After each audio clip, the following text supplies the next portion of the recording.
Welcome to my meditation channel. Today we're going to discuss 7 tips to improve your meditation. Tip number 1. The foundation for good meditation, for strong meditation, is having good posture. Not only will it give you strong meditations, but it'll also allow you to be able to enjoy longer meditations. I've already spoken about this particular topic in my video, Posture in Meditation. The links are below if you want to go into this in more detail. But just to remind you, it's really important in meditation posture that your knees are lower than your hips. This means elevating your bum on cushions to be able to achieve the desired effect. If you've got stiffness in your lower back, in your legs, then elevating the hips above the knees will correct that and lead to a rolling out of your hips and an opening of the chest, and ultimately to a chin alignment, so that you are sitting on your spine, hunched up like a beanbag, giving way to muscle fatigue and collapsing your meditation. Adjust the body to the point where you're sitting on your spine, and you'll find that this becomes, over time, an effortless process. Over time, your body will become more supple, particularly if you adopt some yoga postures to help you release some of the stiffness in your body, that you'll be able to sit lower and lower to the floor. Now, tip number 2 is about letting go of your consciousness rather than letting it be confined by your physical body. Your consciousness is not confined to your body. In fact, your consciousness is independent of your body. But because we've been so conditioned to thinking that our mind and our body are so intertwined, that there's no sense of separation. One of the biggest things you can do is to let your consciousness move into a free flow state. You can let it expand beyond your physical body. And with that, there's a freeing up and a movement of energies.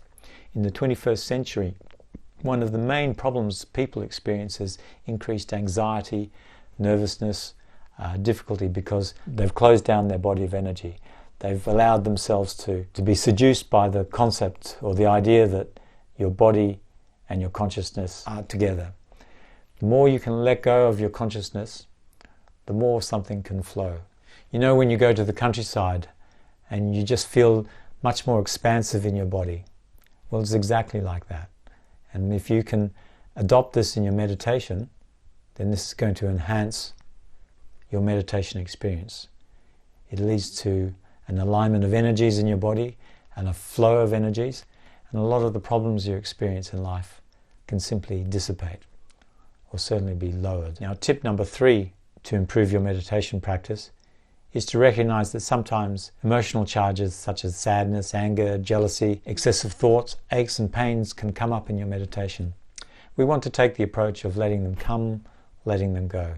We're not too concerned. We're not trying to stop them, block them, change them in any way. We just want to see them come and see them go. Some aches and pains or emotions will stick with you. And so in a situation like that, you can then apply your consciousness to those aches and pains or emotions and hold them in your consciousness, just observing them for what they are. The more you can do this, the more a letting go of those aches and pains can start to take place, and with that comes a letting go. And often they can just disappear of their own volition. Now, tip number 4, the key to longer meditations is to be able to get your knees lower than your hips. This is a reiteration of point number 1, tip number 1, but it is so fundamental to strong and long meditations. If you don't achieve that, within a very short period of time, your meditation will collapse. And the reason for that is because you're putting all the pressure, all the work onto the muscles, when you should be sitting aligned on your spine. Tip number 5, it's really important to get into a regular meditation practice where you meditate at the same time every day. And this is preferably in the morning after you have woken up and you're not tired. Meditating at the end of the day when you are tired is a recipe for disaster in terms of meditation. Tip number 6, don't lean back against a wall or a chair or use a beanbag when you're meditating. Only lie down if you are sick or you want to use the space of your meditation to drift off to sleep.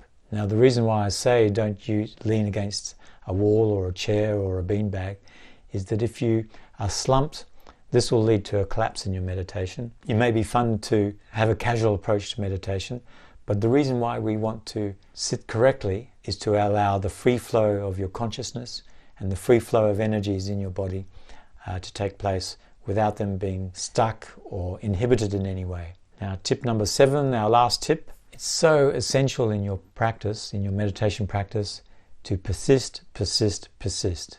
You won't get anywhere in meditation if you're not prepared to persist.